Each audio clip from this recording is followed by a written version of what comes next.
Laura, buenas tardes y muchas gracias por acompañarnos la tarde de hoy. Bienvenida a este espacio. No, gracias a ti. Bueno, Laura, antes de, digamos, de entrar en materia, en la materia que nos convoca el día de hoy, quiero que nos cuentes brevemente qué es la Fundación GAT y qué hace la Fundación GAT. Bueno, la Fundación GAT significa Fundación Grupo de Acción y Apoyo a Personas Trans. Es una organización de base comunitaria que nace hace 12 años.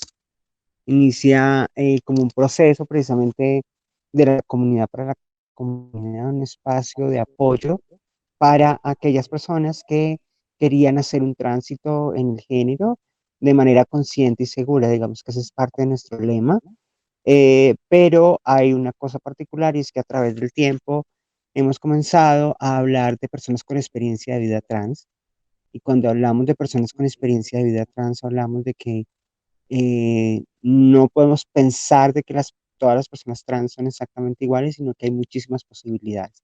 Por eso hablamos de experiencias de vida trans. Okay.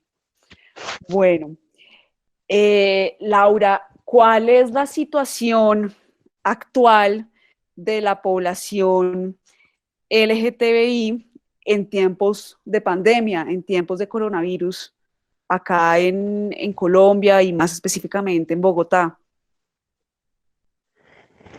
Bueno, digamos que como todos los colombianos y como todo el mundo, estamos en un momento bastante complejo, en un momento bastante difícil, porque esto era algo con lo que no estábamos preparados. Es decir, esto es como, a veces lo planteo desde un punto de vista como una revolución que de la noche a la mañana se dio, ¿no? Es como la época del Ayatollah Khomeini, ¿no? De un momento a otro, entre una noche y un amanecer, todo cambió, ¿no? Y Ujú. más o menos eso es lo que creo que estamos sintiendo en este momento en el mundo.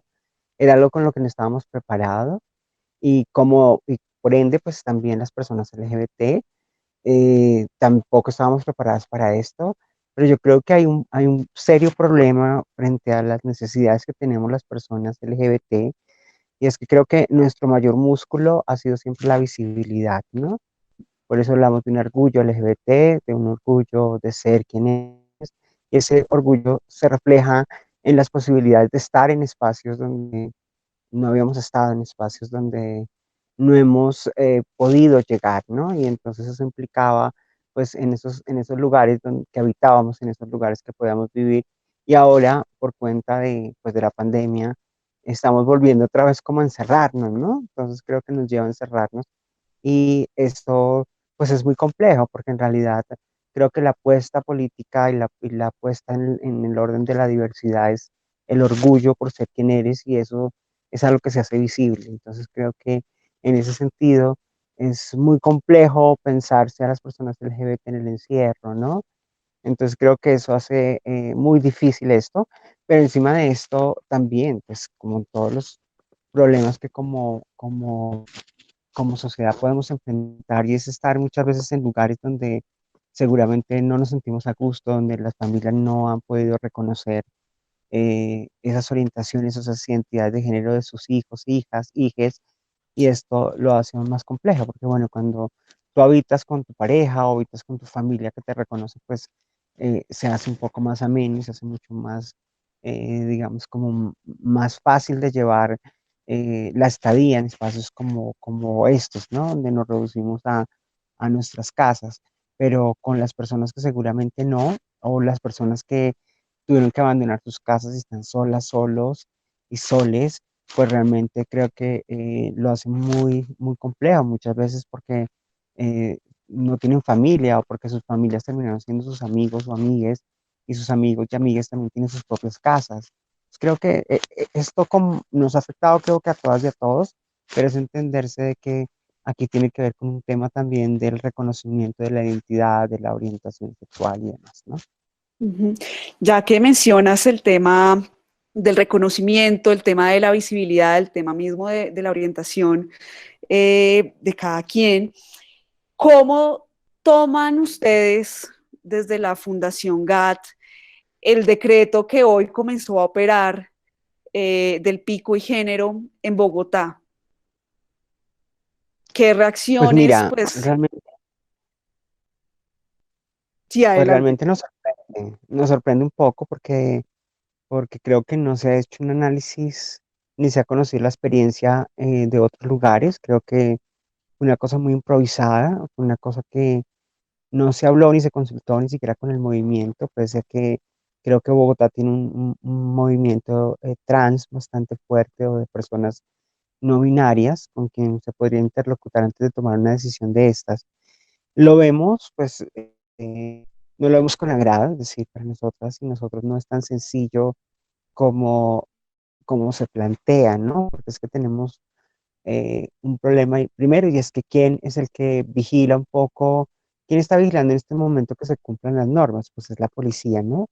Históricamente con la policía no hemos tenido muy buenas relaciones, es decir, hay una larga historia de abuso, de violencia, de casos nunca, digamos, de justicia, de casos nunca resueltos. Entonces, digamos que esto en un peligro, pero también hay otra cosa que el decreto hace y es que le permite a cualquier otro, más allá de la autoridad, más allá de la policía o de quienes ejercen estos lugares de poder desde la institucionalidad, también le da el poder a la misma sociedad, al mismo vecino, vecina, a la señora del lado, al de la tienda, a otros a que hagan una vigilancia también del género, ¿no? Entonces, les permite a otras y otros que también entren como a mirar y a observar el comportamiento del otro y calificar a partir de, pues, de lo binario, quién si es apto para hoy venderle o no venderle, ¿no? Pero también hay en países donde, en Perú, por ejemplo, esta medida eh, no duró muchísimo porque, o no duró tanto porque precisamente se dieron cuenta de que había otro problema que estaba afectando y era que, pues el día que salían los hombres, pues a la final salían y compraban dos o tres cosas, pero el día que les correspondía a las mujeres, entonces había mucha más cantidad de mujeres en la calle, es decir, no se cumplía con la separación que, pues, que se debe tener, pero encima de eso también hubo muchísimo abuso por parte de la autoridad sobre las personas trans. Entonces, y esto organizaciones, diferentes organizaciones lo documentaron, lo mostraron sobre lo que estaban sintiendo las personas que precisamente no encajan dentro de lo binario. Laura, ¿qué casos concretos se han presentado de, digamos, de abuso, de extralimitación por parte de la policía durante esta cuarentena a la población LGTB? Bueno, no puedo decirte casos específicos, pero sí puedo decirte pues que hay unas enormes restricciones, hay unas enormes imposibilidades que muchas veces no se reconocen, digamos, en el hecho de poder habitar la ciudad de la misma manera que lo hace otras y otros, ¿no? Entonces, por ejemplo, las compañeras dicen tener miedo a la hora de salir, los compañeros dicen que tienen miedo también a la hora de salir. Entonces, digamos que esto ya evidencia pues que hay miedo. ¿Cuántos, digamos que antes de empezar hoy con el pico y género, pues no sabemos cuántos casos de violencia ha habido? Porque muchas veces las personas prefieren no denunciar, aparte que en estos momentos todo ha cambiado. O sea, si te pregunto a ti a dónde irías a denunciar, pues hay unas líneas que se han ofrecido, pero qué tan eficientes y qué tan eficaz puede hacer esto es muy complejo. Si antes le resultaba a uno difícil a la hora de denunciar cuando tenía posibilidades de movilizarse, ahora es mucho más complejo. Entonces no podría darte una cifra, pero que seguramente más adelante podríamos estar haciendo un análisis de cómo ha sido pues esta situación para las personas LGBT, ¿no? Pero pues yo puedo darte un parte desde lo trans un poco, y es que no estamos en un lugar que lesbianas, gays y bisexuales, que eso es una cosa que hay que decirle, es decir, sobre las personas trans siempre se han puesto una carga mucho más alta de violencia y de agresión, ¿no? Laura, ustedes han podido, desde, digamos, desde diferentes organizaciones y fundaciones LGTB, han podido tener algún tipo de interlocución con la alcaldesa Claudia López sobre este tema de pico y género. Bueno, hay una cosa que sería importante aclararte y es que, bueno, digamos que quienes nos vemos afectados y afectadas por este decreto, el decreto 106, son las personas trans. Entonces, quienes han movilizado esto son las personas trans. Creo que ha sido, pues, digamos que ha habido apoyo de las lesbianas, gays y bisexuales, pero creo que no hemos tenido la oportunidad de sentarnos a interlocutar con ella. Creo que, pues, ella está en su quehacer diario, pero sí nos hemos sentado con la institucionalidad, es decir, el sábado tuvimos una reunión de bastantes horas con integración social, con diversidad sexual, y donde ellos manifestaban que habían tres acciones que eran las que consideraban que podían llegar a ser. El decreto no era una cosa derogable, entonces que habían tres cosas que podían hacer y era, primero, hacer un protocolo, ofrecer unas medidas y crear como unas campañas de comunicaciones para informar sobre el tema, pues, de seguridad y de protección a las personas trans, ¿no? Ujú. Laura, y ya una última pregunta para finalizar esta breve conversación, y es, ¿qué iniciativas de apoyo? Estos también son tiempos de solidaridad y de extender pues la mano a, a los más vulnerables, a los más afectados. ¿Cómo puede la población, para el caso de Bogotá y bueno, también extendido para el caso de Colombia, Ujú. cómo puede el ciudadano del común que quiera apoyar una iniciativa que encierra a hombres y mujeres trans, cómo podría apoyarlos?